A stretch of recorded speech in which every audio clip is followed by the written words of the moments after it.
իրավապահ մարմինների աշխատակիցների կողմից ծեծի ենթարկված Պապունա Լոցուլաշվիլին լքել է Վիվամեդի կլինիկան։ Կլինիկայի տեղեկությամբ նրան հիվանդանոցում պահելու անհրաժեշտություն չի եղել։ Մինչ այդ Պապունա Լոցուլաշվիլին հարցաքննվել է շրջանային դատախազությունում։ Դատախազությունում հարցաքննությունը տևել է ավելի քան 3 ժամ։ Փաստաբանի տեղեկությամբ մեկուսարանից դուրս գալուց հետո իր պաշտպանյալը պահպանել է մեղադրյալի կարգավիճակը։ Գորիի կոմբինատի բնակավայրում 30-ամյա տղամարդու ծեծի էին ենթարկել իրավապահ մարմինները։ Դեպքին նախորդել է վիճաբանություն։ Տեղական լրատվամիջոցները հրապարակել են միջադեպի տեսագրությունը։ Դատախազությունը հետաքննություն է սկսել ոստիկանության աշխատակիցների կողմից լիազորությունների ենթադրյալ չարաշահման փաստով։ Շարունակվում է դիվանագիտական ծառայության մասին օրենքում նախատեսվող փոփոխությունների քննարկումը։ Օրինագիծն այսօր երկրորդ ընթերցմամբ քննարկվելու է արտաքին հարաբերությունների հանձնաժողովի նիստում, այնուհետև փոփոխությունները կքննարկվեն լիագումար նիստում։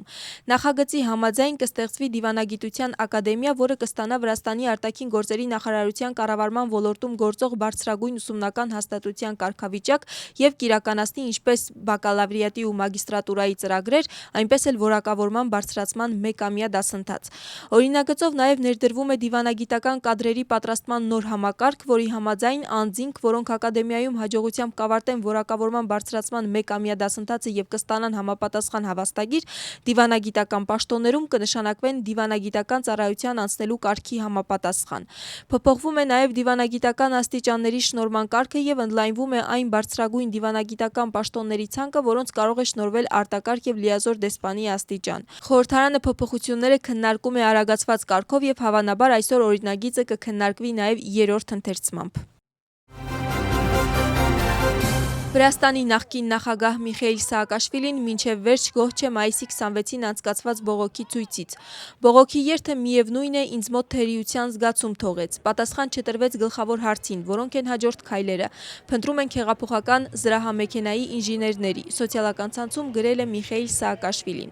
Նրանից տարբերվող դիրքորոշում ունեն 9 քաղաքական ուժերից կազմված միավորման առաջնորդների մեծ մասը, որոնք գոհ են հավաքի մասշտաբներից և սկսում են նոր արշավ «Վրաստանն արժանի է ավելի լավին» կարգախոսով, որը ենթադրում է հանդիպումներ քաղաքացիների հետ և ցույցեր։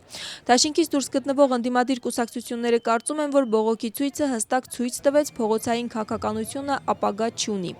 Ինչ վերաբերում է իշխող ուժին, ապա վրացական երազանքը ուշադրություն է հրավիրում ընդդիմության նկատմամբ հասարակական աջակցության պակասի վրա։ Վրաստանի արտաքին գործերի նախարարը հանդիպել է Միացյալ Նահանգների պետվարչության ներկայացուցիչներ Չարլզ Յոքի և Փիթեր Անդրեոլիի հետ։ Քննարկվել են երկկողմ հարաբերություններն ու համագործակցության հեռանկարները։ Ուշադրություն է դարձվել միջին միջանցքին և Վրաստանի որպես տարածաշրջանային կապող օղակի ու տրանսպորտային հանգույցի դերին։ Երկու կողմից էլ ամրագրվել է համագործակցության ամրապնդման ուղղությամբ աշխատանքները շարունակելու հաստատակամ պատրաստակամություն։ Ռաճա Լեչխումիում և Քվեմո Սվանեթիում բացահայտվել է խոշոր չափերով փայտանյութի ապօրինի ձեռքբերման և տեղափոխման դեպք։ Անտարային ծառայության և ներքին գործերի նախարարության համատեղ գործողության արդյունքում Խելեդի գյուղում առգրավվել է մոտ 42 խորանարդ մետր փշատերև տեսակի նյութ։ Իրավախախտը պետական անտառից փայտանյութը փորձում էր տեղափոխել իր բեռնատար ավտոմեքենայով։ Նյութերը հետագա ուսումնասիրության համար փոխանցվել են քննչական գերատեսչություն։ Իսրայելը օդային հարված է հասցրել հարավային Լիբանանի Տվիրոս քաղաքում գտնվող Հեզբոլլահի ենթակառուցվածքին։ Մինչ այդ հարավային Լիբանանի ամբողջ տարածքում տրվել էր տարհանման հրաման։ Իսրայելի պաշտպանության բանակի հայտարարությամբ հարվածներ են հասցվում Հեզբոլլահի հրամանատարական կենտրոններին և Զահրանի գետից հարավ գտնվող ամբողջ տարածքը համարվում է մարտական գոտի։ Հետևաբար ողջ տարածաշրջանի բնակիչներին կոչ է արվում տեղափոխվել գետի հյուսիսային հատված։ Լրատվամիջոցների տեղեկությամբ սա նշանակում է, որ գործողությունը հնարավոր է դուրս գա այն անվտանգության գոտուց, որը ներկայումս վերահսկում է Իսրայելը։